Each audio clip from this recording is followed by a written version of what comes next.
Beyblade Burst é sem dúvidas a geração mais longa de Beyblade até o momento. Dentro dessa geração nós tivemos vários sistemas diferentes, cada um sendo lançado em um ano específico e com suas características próprias. O que eu quero explorar nessa série aqui é exatamente cada um dos sistemas.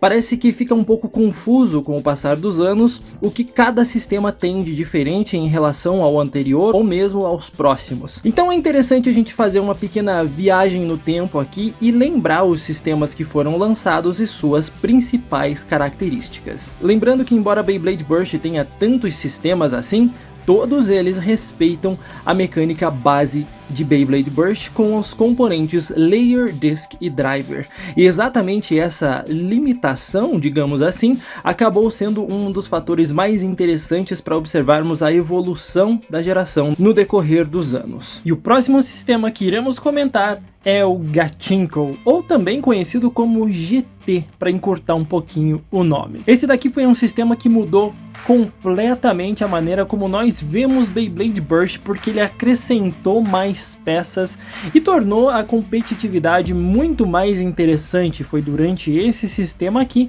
que nós tivemos muito mais combos focados em ataque. Primeiramente porque, vindo do sistema Chosetsu, onde nós tivemos vários combos que mesmo com as travas um pouco mais fracas, impediam o Burst Finish de qualquer jeito, o começo do sistema GT foi absolutamente monstruoso para os tipos ataque, que voltaram a explodir os Beyblades em competições e ao mesmo tempo trazer combos que forçavam um pouco mais, que davam um pouco mais ânimo para os competidores montarem pensando no ataque e pensando em causar burst finishes. Mas vamos começar comentando a respeito das principais mudanças desse sistema, e aqui nós temos logo de cara os Layers, que foi a peça que foi dividida em 3 e tornou o sistema Burst um pouco mais complexo para competições, levando em consideração que quem vinha acompanhando o Beyblade Burst desde 2015 chegou a hora de evoluir em questão de jogo, também combinar mais peças e fazer com que tenhamos mais performances diferentes e muito variadas. Podemos começar falando a respeito do principal layer que nós temos aqui, que é o do protagonista, inclusive o Ace Dragon. Os layers, como comentei, são divididos em 3 peças diferentes e isso aqui torna o jogo muito mais interessante devido ao leque aberto aqui para muitas outras customizações. Nós temos, portanto, a primeira peça do layer, que é chamada de GT Chip ou Gachinko Chip. Essa daqui é a peça que, além de conter a Ferabit, além de conter o avatar do Beyblade, o principal elemento que dá o nome ao Beyblade e personalidade a ele, também é a peça responsável por adicionar as travas a Burst. A gente vê aqui os famosos dentinhos do Dragon nessa peça, e não só do Dragon, de todos os demais. Nós temos aqui a peça responsável pelas travas do Layer, e aí sim dando ainda mais personalidade e função à peça que tem o avatar do Beyblade. Em termos de design de produto é um acerto muito grande, porque afinal, além da personalidade como comentei, você coloca a função mais importante de Beyblade Burst nessa peça. A segunda peça que compõe o Layer é o peso do Layer, e aqui nós temos uma variedade imensa de pesos, onde nós conseguimos distribuir o equilíbrio do Layer como um todo.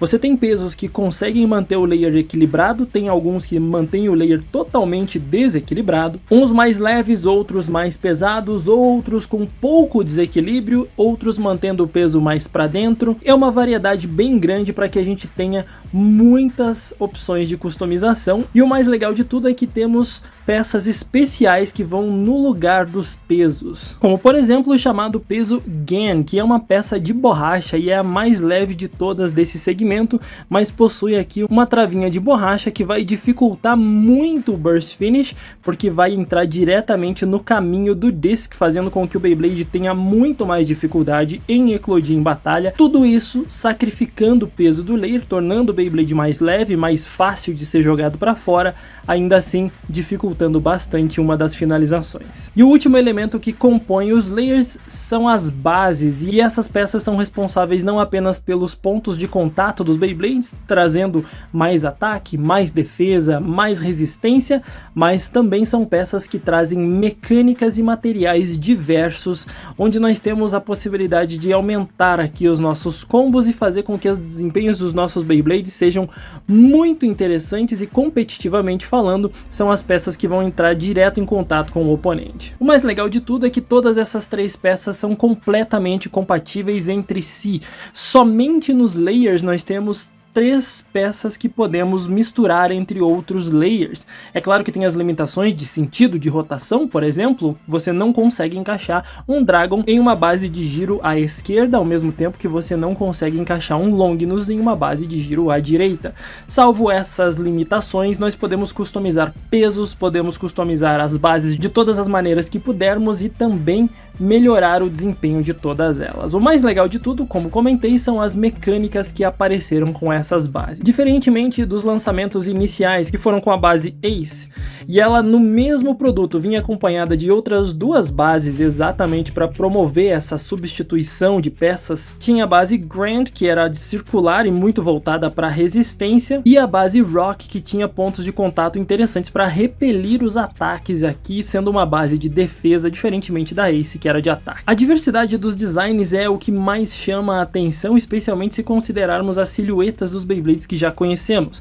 A base Slash, por exemplo, é claramente pertencente ao Valkyrie, mas se você quiser incrementar os pontos de impacto da Slash, e um outro gatinho Q-Tip que tenha travas muito mais fortes do que o do Valkyrie, para que você consiga prevenir o recuo que causa Burst Finish. E mecânicas super conhecidas como o famoso ponto de contato de borracha do Fafnir está presente no Wizard Fafnir, próprio para uma equalização super eficiente. Borracha que também está presente na base Lord do Spriggan, que foi lançado exclusivamente em um Triple Booster Set. Também no Poison Hydra, que não era o ponto principal de contato, mas a borracha servia como amortecimento dos impactos dos oponentes, o que é bem interessante. No que diz respeito a metal, nós não podemos esquecer, é claro, dos Longinus, que nos trazia metal na base do seu layer, fazendo com que o Longinus tivesse um ponto de impacto poderoso graças ao peso adicional, e também um upper attack monstruoso para desestabilizar o oponente com muita facilidade caso fosse um combo mais baixo. Também tínhamos bases muito altas, como é o caso do Naked Spriggan, onde a base é gigante, é quase uma muralha para defender os ataques vindos dos oponentes, e bases com mecânicas próprias, como é o caso da Flare, que vinha com esferas metálicas para equilibrar o peso enquanto girava, e também a base Tact, que vinha com uma customização dependendo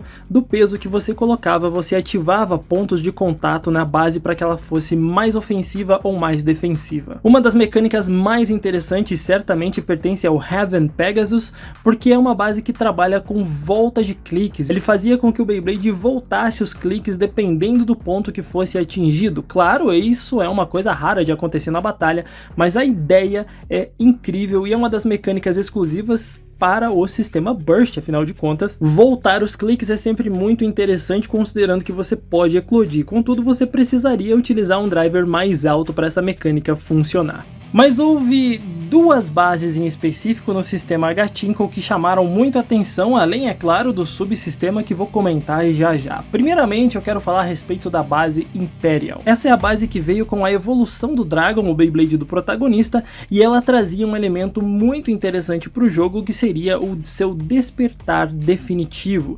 E digo definitivo porque você não conseguia resetar as partes, você não conseguia voltar esse processo. Isso faz com que o Dragon permanentemente fique desperto e tenha pontos de contato mais poderosos.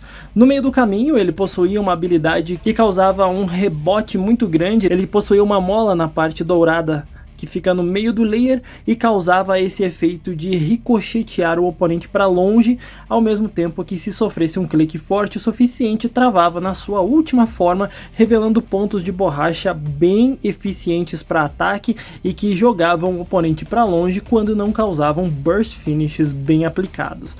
O mais legal é o seu formato oval, que faz com que seja uma base muito agressiva, além de pontos de peso de metal que ajudavam bastante na rotação do Beyblade. Beyblade e nos pontos de impacto. A outra base que eu quero falar é a Master, que vinha com o Master Diabolos, e essa daqui trouxe uma mecânica interessantíssima para o jogo. Foi a base Master que trouxe a ideia de você precisar virar ela de cabeça para baixo para que tivesse uma rotação em outro sentido, ou seja, se quiser girar para a esquerda, ela fica numa orientação muito mais defensiva e com pontos específicos para desequilibrar o oponente, mas se você quisesse que girasse à direita, basta você virar ela para baixo, e aí você tinha pontos de impacto com upper attacks bem potentes para que você conseguisse utilizar as duas rotações com o Master Diabolos. Foi aqui que começou essa mecânica que ficou até bastante popular em outros sistemas. E não apenas nos conceitos e mecânicas, mas o Imperial Dragon e o Master Diabolos também vinham com drivers muito especiais,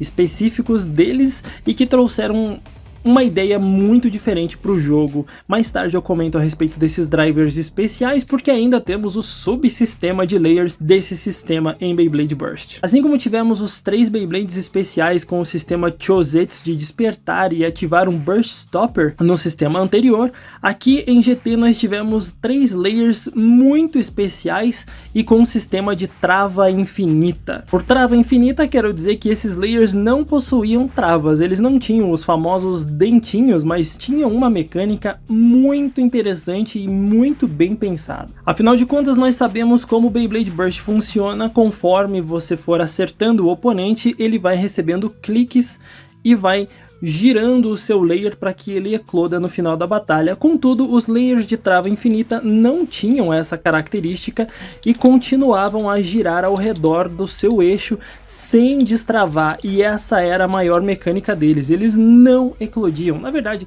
dificilmente eclodiam, porque tinham um ponto fraco.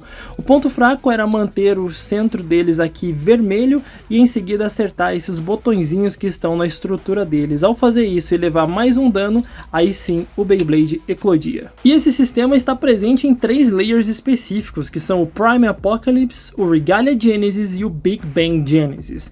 Esse terceiro, inclusive, vinha com uma pequena armadura que impedia ainda mais essa possibilidade de Burst Finish, porque essa armadura ao redor da sua estrutura fazia com que fosse mais difícil pressionar o botãozinho que você precisava para destravar o layer, e aí você precisava, como no Fênix, desativar essa parte primeiro para que você pudesse pressionar o botão e aí sim causar o Burst Finish. O mais interessante é que essa armadura aqui ela é removível e compatível com os demais layers, tanto com o Regalia Genesis quanto com o Prime Apocalypse, com a mesma função de dificultar ainda mais o Burst Finish desse sistema. Mas lembre-se que Beyblade Burst não é apenas para que você ecloda os oponentes, ainda é Beyblade, você ainda tem outras possibilidades de derrotar o seu oponente. Por isso mesmo, a grande fraqueza desses layers aqui é que eles não tinham compatibilidade com Gatinko Chips ou pezinhos para base, porque eles não eram desmontáveis, eles eram layers inteiros, e isso tornava essas 3 peças muito leves. Embora fossem peças interessantes, especialmente o Prime Apocalypse por ser altamente agressivo, eram peças que pela sua falta de peso tornavam esses layers muito difíceis de serem utilizados em competições, pois eram jogados para fora da arena com muita facilidade.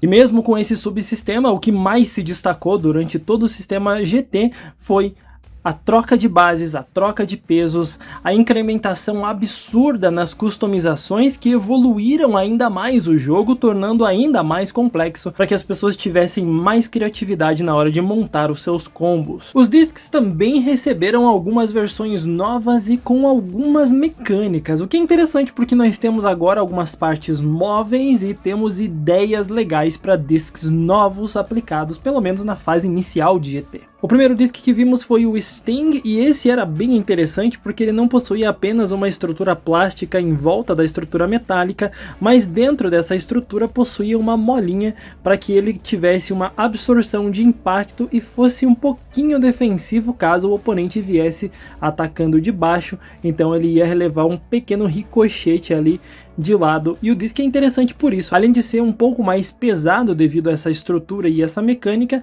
o que ajudava bastante em vários tipos de combos diferentes. Outro disc com partes móveis foi o Blitz, que se observarmos na parte de baixo ele tem uma camada plástica e 3 pecinhas que se levantavam de acordo com a força de rotação do Beyblade, fazendo com que ele criasse pontos de impacto para rebater ataques. Falando em partes móveis, também tivemos o disc Hurricane, que possuía uma estrutura de giro livre em volta para que conseguisse defender ataques baixos e desviar os oponentes que pudessem tirá-lo da arena logo no começo do jogo. Assim como também tivemos o Ratchet, que de um lado conseguia simplesmente desviar os ataques vindos dos oponentes, mas de outro ele travava e conseguia fazer uma defesa super interessante aí para combos de giro à esquerda que enfrentassem ele. Também tivemos o Convert, que conseguia converter o seu peso para que ele ficasse mais desequilibrado e causasse impactos mais fortes em uma configuração de ataque ou impactos mais equilibrados, porque ele conseguia manter a sua estrutura um pouquinho mais equilibrada.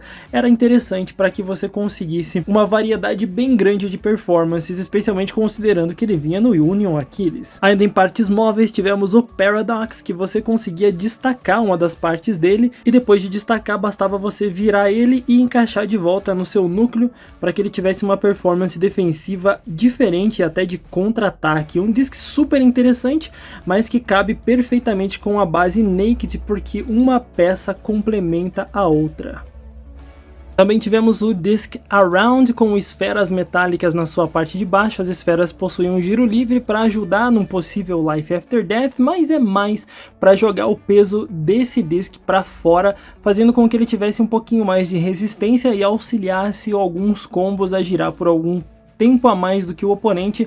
Foi muito útil em alguns combos, especialmente considerando algumas compatibilidades. Por exemplo, a Round e Master de giro à esquerda simplesmente não destravava. E também tivemos outros 2 discs, dessa vez sem partes móveis, apenas com um design interessante, que foi o Vanguard, com seu design totalmente para baixo para que causasse contra-ataques potentes, considerando o combo mais alto que ele vinha, e o Drake, que conseguia combinar muito bem sua aerodinâmica, por mais estranha que fosse, com os Vailongnus para causar ataques potentes nos oponentes. Os demais discs lançados seguiram basicamente o que nós vimos no sistema Chosetsu, com Core Discs e Frames. Nós tivemos algumas peças interessantes como o Zero, como o Double Zero, também tivemos o 10, o 7 e claro, os frames respectivos que vinham neles, mas aqui eram peças repetidas. A gente já conhece esse sistema de discs desde God Layer System. A novidade de fato foram os discs iniciais do sistema GT.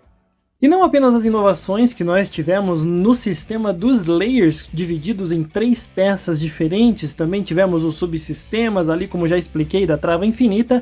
Também tivemos um pouquinho de inovação nos discs e os drivers não ficaram para trás, trazendo ainda mais novidades e alguns deles com mecânicas interessantíssimas. O próprio driver Power, com a sua mola compartilhada aqui para que ele tivesse mais pressão e não eclodisse com tanta facilidade, tinha uma ideia até interessante.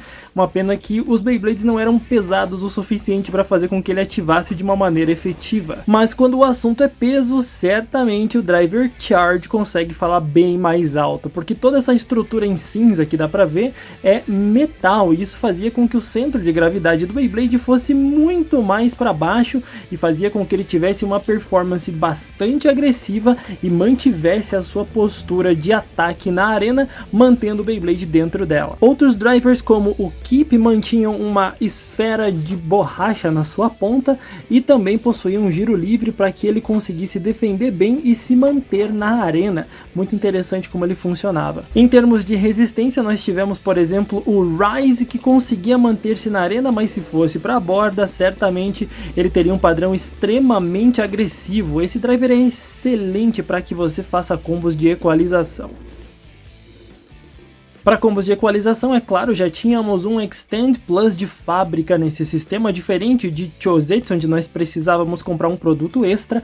Aqui nós conseguíamos já no Achilles de fábrica uma das peças mais competitivas de Beyblade Burst que já foram lançadas. No que diz respeito a equilíbrio, nós também tivemos o Bullet, que é um driver muito curioso que foi lançado exatamente para que fosse interessante ver batalhas com ele, já que ele soltava uma pequena pecinha que tinha dentro dele que girava como se fosse um mini Beyblade para que atrapalhasse o oponente. Ele dava literalmente um tiro no oponente com essa pecinha quando soltava, tinha a chance de desestabilizar o oponente, ao mesmo tempo que o Beyblade que utiliza o driver principal tem aqui uma estrutura para resistência e ele tentava durar mais tempo na arena com o centro de gravidade muito para cima, o que causava um desequilíbrio bem grande. Também tivemos o driver Trick, excelente driver, extremamente imprevisível, porque ele continuava a variar a sua ponta, que ia de resistência a ataque, dependendo de como ele atingia a arena, e a sua base girava para alterar a sua ponta constantemente.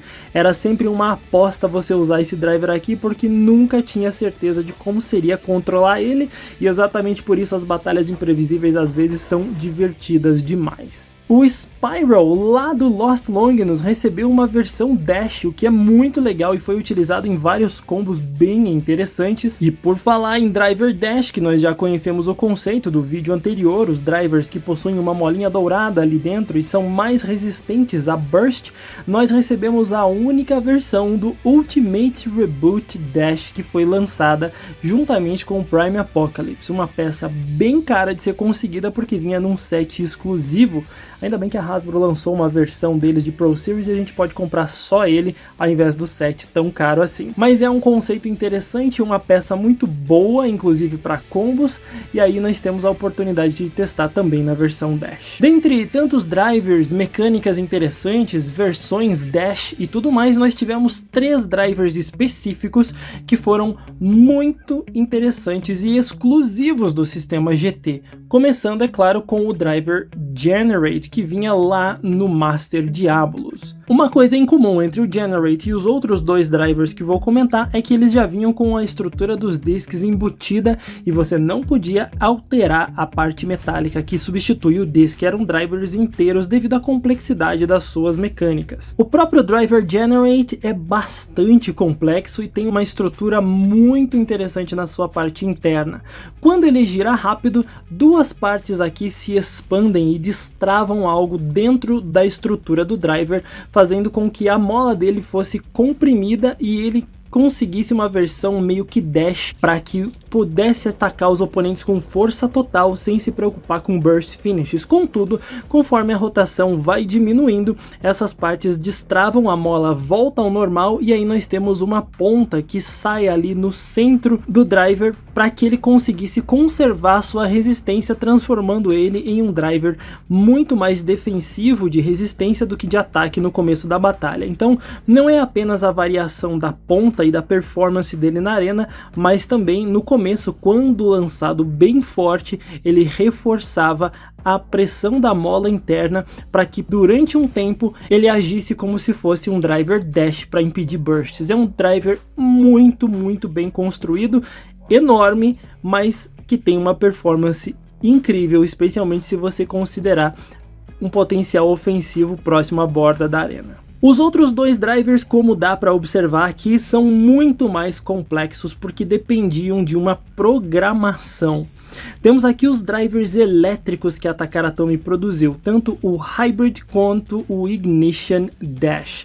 Esses 2 drivers aqui possuíam rotações específicas na ponta, e o fato de eles serem tão grandes assim é porque eles são elétricos, eles dependem de pilha para que você ative eles.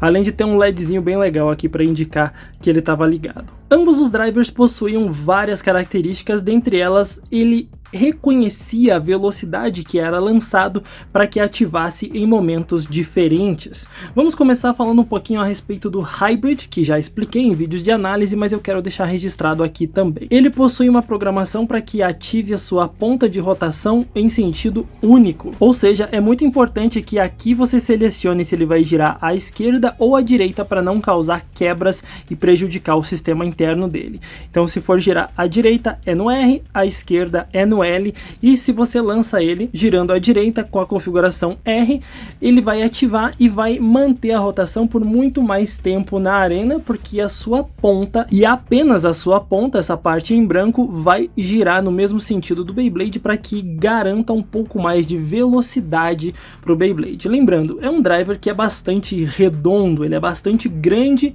e não consegue ter um equilíbrio tão interessante assim, porque sua ponta é muito pequenininha.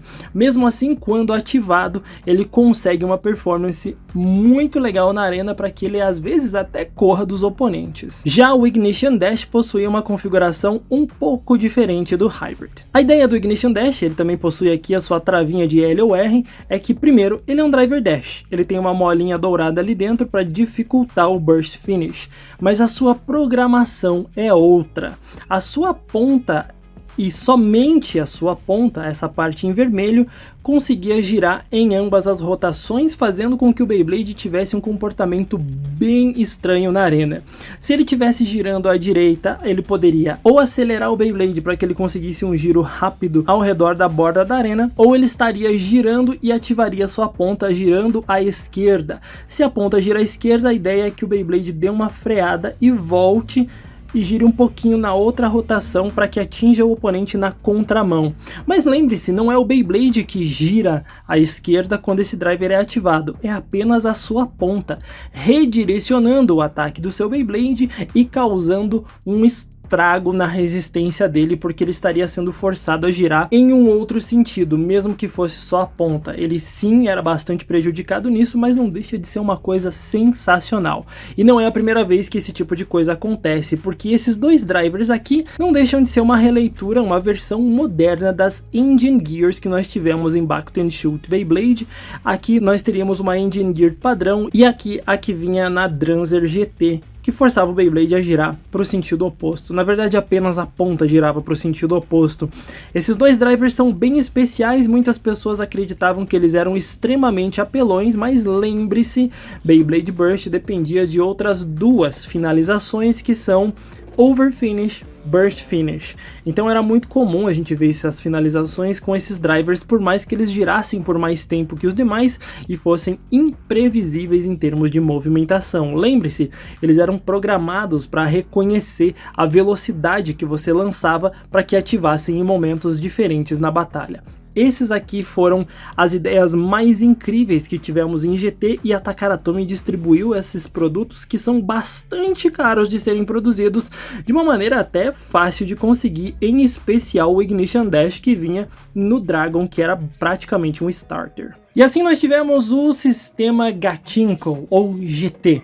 Certamente um dos sistemas mais divertidos, porque aqui nós podíamos combinar pontos de impacto bem potentes, equilíbrio ou desequilíbrio, dependendo, é claro, do peso que você utilizava na base, além, é claro, de poder alterar as travas que estão nesses layers. Isso certamente foi uma mudança muito grande para o sistema como um todo e como compreendíamos Beyblade Burst e seus combos competitivos. Aqui, como disse, abrimos muitas possibilidades diferentes de poder combinar as peças, trabalhar as travas e distribuição de peso para que nós tivéssemos muito mais com o que nos preocupar na hora de lançar o Beyblade na arena contra um oponente. O mais divertido de tudo, como disse, é que esse foi um período em que os Beyblades de ataque se destacaram muito mais, é claro, por conta da variedade imensa de combos, e não tem como. Beyblade Burst GT é um sistema muito bem pensado, e a partir dele nós tivemos modificações intensas nos sistemas de Beyblade Burst e começamos a ver quão longe iria a criatividade da Takara Tomy para elaborar e todo ano conseguir renovar um pouquinho mais a franquia e continuar com os produtos respeitando as estruturas que nós tínhamos desde o começo com Layer Disc e Driver. É um desafio muito grande a ser cumprido, porque precisa se renovar os produtos, mas ao mesmo tempo nós temos aqui uma criatividade sem limites do time de desenvolvimento de Beyblade Burst. Agora, um dos detalhes mais interessantes que nós tivemos durante esse sistema foi a caça ao tesouro. Muitas pessoas achavam estranho comprar, por exemplo, um Wizard Fafnir que vinha nessas cores e de repente tirar um Wizard Fafnir completamente dourado com um recolor muito diferente. Isso acontecia porque nós tínhamos a versão Gold Turbo. essa é uma versão extremamente rara dos Beyblades e não é exclusiva do Fafnir não. A maioria dos Beyblades Burst GT vinham com a possibilidade de você conseguir a versão Gold Turbo, ou seja, uma versão dourada daquele Beyblade. Você poderia ter conseguido, por exemplo, um Venom Diabolus dourado, já pensou? E aí você teria um Beyblade extremamente raro. Era uma chance em 72 de você conseguir um desses aqui, e quando conseguisse dificilmente você queria utilizar, porque a gente sabe, quem coleciona sabe o quão difícil a gente conseguir uma peça dessas e quão dói utilizar em batalhas para desgastar essas peças. Então a versão Gold Turbo dos Beyblades tornou-se uma verdadeira caça ao tesouro para quem colecionava, e até hoje é uma peça que certamente vai atrair a atenção de quem conheceu essa brincadeira que a Takara Tomy fez na época de Beyblade Burst GT. E assim encerramos mais um episódio dessa série, onde eu apresento para vocês, a gente revisita os sistemas de Beyblade Burst desde o começo. Estamos aqui na fase GT, mas a próxima fase talvez seja uma das mais interessantes que a Takara Tomy já tenha feito. Nós vamos para o sistema Sparking. E o sistema Sparking, ou Super King, modificou muita coisa na estrutura, no jogo, em muita coisa. Não perca o próximo episódio. Se você curtiu esse episódio, aprendeu alguma coisa a respeito dos Beyblades Burst GT, conheceu ou relembrou, deixa aí um gostei, comenta aí embaixo o que é que você acha do sistema GT, quais são os seus combos favoritos com essas peças, e a gente se vê numa próxima. Até lá!